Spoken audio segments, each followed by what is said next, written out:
प्रेग्नेन्सीच्या 7व्या महिन्यामध्ये ना सर्वजण आराम करण्यासाठी आपल्या माहेरी जात असतात.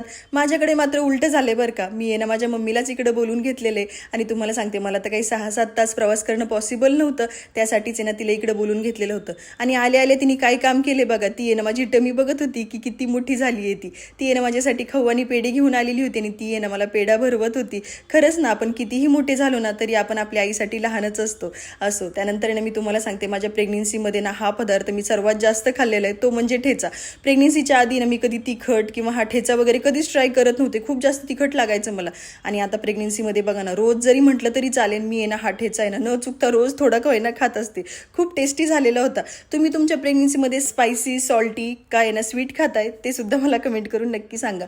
मी आहे ना असं स्किन केअर करत होते त्यावेळेस माझं लक्ष गेलं की माउथच्या सराउंडिंग आहे ना खूप असं आहे ना ब्लॅकिश किंवा डार्कनेस झालेला होता. त्यासाठीच आहे ना ही एक होम रेमेडी ट्राय केलेली होती आणि सिरियसली तुम्हाला सांगते 4-5 दिवसामध्येच मला रिझल्ट दिसलेला आहे. त्यासाठी ना कोकोनट ऑइल घेतलेले, त्याच्यामध्ये ॲलोवेरा जेल टाकले, मिक्स केले आणि रोज रात्री मी अप्लाय करत असते. खरंच खूप इफेक्टिव्ह आहे. त्यानंतर संध्याकाळी माझं स्किन केअर केलं आणि परत झोपी गेले. असाच माझा आजचा दिवस. बाय.